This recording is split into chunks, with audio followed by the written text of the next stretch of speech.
Welcome to Devendra studies. మనం ఈ వీడియోలో 7వ తేదీ 10/2024 ఆఫ్టర్నూన్ సెక్షన్ జరిగినటువంటి మ్యాథ్స్ మెథడాలజీకి సంబంధించినటువంటి ప్రశ్నలు మనం ఎక్స్ప్లెయిన్ చేస్తాము. సో గత 3 వీడియోలో మనకు 6వ తేదీ 2 సెక్షన్లోను 7వ తేదీ మార్నింగ్ జరిగినటువంటి ప్రశ్నపత్రాన్ని మనం ఎక్స్ప్లెయిన్ చేయడం జరిగింది. సేమ్ అదేవిధంగా మనం 7వ తేదీ ఆఫ్టర్నూన్ సెక్షన్ పేపర్ ఒకసారి చూస్తే క్రింది నిరూపణలలో ధృవీకరణ ప్రక్రియకు చెందినవి అన్నాడు. ఇది మనకి ఎక్కడుంది అంటే మనకు సెకండ్ ఇయర్ టెక్స్ట్ బుక్లో పేజీ నెంబరు 24లో ఉంది. సెకండ్ ఇయర్ టెక్స్ట్ బుక్లో పేజీ నెంబర్ 24. చూడు, ధృవీకరణ ప్రక్రియ అనేది ఒక నియత నిరూపణలు, అనియత నిరూపణలు, అంతర్బౌద్ధిక నిరూపణలు, దృశ్య నిరూపణలు. రైట్. ఇప్పుడు ఒకసారి మనకు ఆప్షన్లో చూడు, నియుత నిరూపణలు ఉన్నాయి, అనియత నిరూపణలు ఉన్నాయి, దృశ్య నిరూపణలు ఉన్నాయి. మనకు 4వది ఏంటి, అంతర్బౌద్ధిక నిరూపణలు ఉన్నాయి. కానీ మనకు వాడు ఏమి ఇచ్చినాడు, తార్కిక నిరూపణలు ఇచ్చినాడు. ఇది చెందనవి అన్నాడు, ఇది వాడేమన్నాడు, చెందినవి అన్నాడు. ఇది మనకు ఆన్సరు కాదు. ఈ మూడే అంటే ఏబిసి ఎక్కడుంది, థర్డ్ ఆప్షన్ ఉంది. చూడు, క్లియర్ కట్గా మనకి ఇచ్చినటువంటి ప్రశ్నాపత్రము మన పాఠ్య పుస్తకం, దట్ మీన్స్ డ్రాఫ్ట్ కాపీలో సెకండ్ ఇయర్ టెక్స్ట్ బుక్లో పేజీ నెంబర్ 24లో ఉంది, ధృవీకరణ ప్రక్రియకు సంబంధించింది. Right.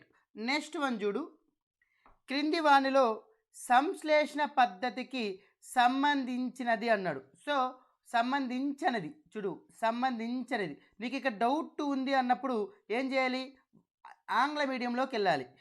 One of the following is not related to synthetic method. సంబంధించినది అన్నాడు. ఒకసారి చూడు, ఇవి సంశ్లేషణ పద్ధతి, సింథటిక్ మెథడ్ యొక్క గుణాలు. అసలు సంశ్లేషణ పద్ధతి మనకు ఫస్ట్ ఇయర్లో వస్తుంది, సెకండ్ ఇయర్లో వస్తుంది. ఫస్ట్ ఇయర్లో అయితే పేజీ నెంబర్ 64లో ఉంది. ఎక్కడ, ఫస్ట్ ఇయర్లో అయితే పేజీ నెంబర్ 64. అసలు సంశ్లేషణ పద్ధతి యొక్క గుణాలు ఏంటి అంటే, ఇది ఒక తార్కిక పద్ధతి, సంక్షిప్త పద్ధతి మరియు సుందరమైనది. ఇది వేగాన్ని, సమర్థతను కలిగిస్తుంది, సాధనలో శ్రమను, కాలాన్ని పొదుపు చేయడం జరుగుతుంది, విద్యార్థుల్లో జ్ఞాపక శక్తిని అభివృద్ధి పరుస్తుంది, విషయాన్ని సంక్షిప్తంగా సోపానాలయుక్తంగా చెప్పడంలో నైపుణ్యం అభివృద్ధి చెందుతుంది, ప్రవచనాలు సిద్ధాంతాలను రుజువు చేసే మార్గాన్ని తెలుపుతుంది. ఇది ఆలోచన యొక్క ఫలితం. అదే ఆలోచన యొక్క ప్రక్రియ అనేది విశ్లేషణ పద్ధతికి చెందుతుంది, ఆలోచన యొక్క ఫలితం అనేది సంశ్లేషణ పద్ధతికి సంబంధించింది. అదేవిధంగా ఇది ఒక సమాచారాత్మక పద్ధతి.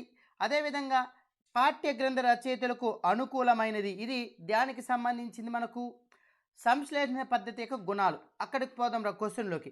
సంబంధించినది అన్నాడు, సమాచారాత్మకం. ఎస్, ఇక్కడ చూడు, ఐలో ఉంది. ఇది సమాచారాత్మక పద్ధతి, ఇది సంబంధించిందే సంశ్లేషణ పద్ధతికి. సంక్షిప్తమైనది అన్నాడు. ఎస్, 2వ పాయింట్లను మనం అండర్లైన్ చేసినాం. ఇది సంక్షిప్తమైన పద్ధతి మరియు సుందరమైన పద్ధతి. అదేవిధంగా ఇది సమయాన్ని ఆదా చేస్తుంది అన్నాడు. చూడు, కాలాన్ని పొదుపు చేస్తుంది.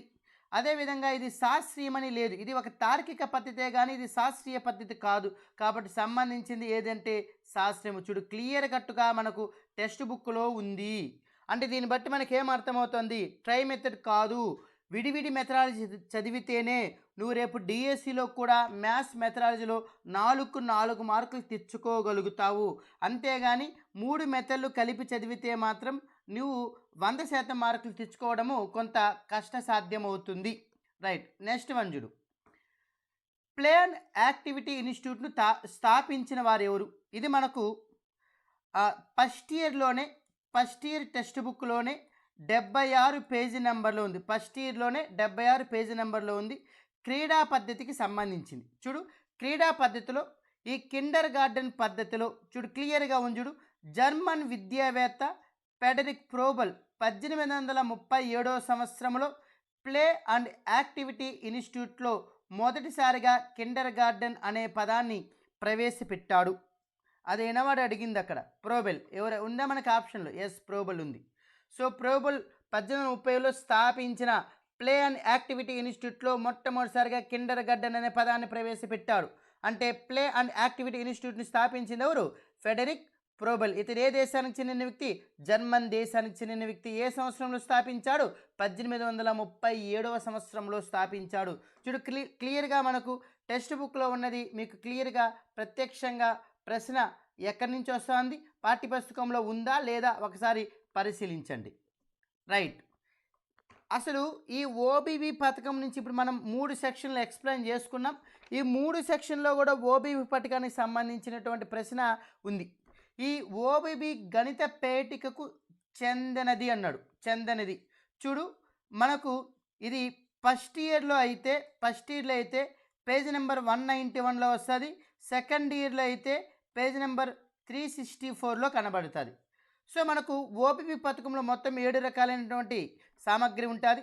ఒకటి పూసల చట్రమని, డామినోలని, ఘనాకారపు కడ్డీలు, కుసేనియర్ పట్టీలు, నేపియర్ పట్టీలు, భిన్నాల చట్రం, జామితీయ ఘనాకారాలు. వాడేమన్నాడు, ఓబీవీ గణిత పేటకు చెందనిది అన్నాడు.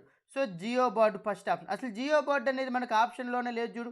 అది 7 ప్రధాన సామగ్రిలో అసలు జియో బోర్డు అనేది మనకు కనపడదు. సో భిన్నాల చట్రం ఉంది, నేపియర్ పట్టీలు ఉంది, కుసేనియర్ పట్టీలు, ఇవన్నీ కూడా ఓబీవీ పథకానికి చెందినవి. ఈ 3 ఇది చెందనిది. కాబట్టి ఆన్సర్ ఏమవుతుంది, జియో బోర్డు అనేది మనకు ఆన్సర్ అవుతుంది. అది గణిత పేటికకు చెందనిది.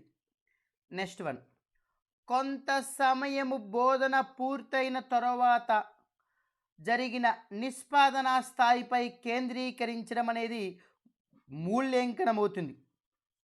మనం నేర్చుకున్నాం, బోధన అభ్యసన కార్యక్రమం జరుగుతూ ఉన్నప్పుడు మదింపు అనేది చేస్తాం. మూల్యాంకనం అంటే ఇక్కడ చూడు క్లియర్ కట్గా ఉంది. బోధన అభ్యసన అనంతరము విద్యార్థుల ప్రదర్శనలో వచ్చిన మార్పులకు సాక్ష్యాల ఆధారంగా విద్యార్థుల ప్రగతికి సంబంధించిన వివరణలు, తీర్పులు చేసే నిర్ణయం తీసుకోవడమే మూల్యాంకనము. బోధన అభ్యసన అనంతరము. సో కొంత సమయము బోధన పూర్తయిన తరువాత. కాబట్టి ఆన్సర్ ఏమొస్తుంది, మూల్యాంకనము. చూడు, ముందు సెక్షన్లో మదింపు గురించి అడిగినాడు, ఈ సెక్షన్లో మూల్యాంకనం గురించి అడగడం జరిగింది. ఇది నెక్స్ట్ మనకి ఇక్కడ కూడా మూల్యాంకనం అనే చాప్టర్ ఫస్ట్ ఇయర్లో వస్తుంది, సెకండ్ ఇయర్లో కూడా రావడం జరుగుతుంది. నెక్స్ట్ వన్, గతములో నేర్చుకున్న అంశాలు ఆధారంగా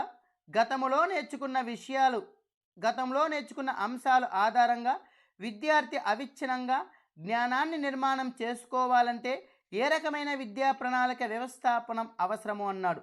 సో గతంలో నేర్చుకున్న అంశాల ఆధారంగా విద్యార్థి అవిచ్ఛిన్నంగా జ్ఞానాన్ని నిర్మాణం చేసుకోవాలంటే మనకు సరిపుల పద్ధతి అనేది ఉపయోగపడుతుంది. ఈ సరిపుల పద్ధతి ఏం చెప్తుందంటే, ప్రతి శీర్షికను భాగాలుగా విడగొట్టడం జరుగుతుంది. కఠినతను అనుసరించి భాగాలను క్రమంలో అమర్చడం జరుగుతుంది.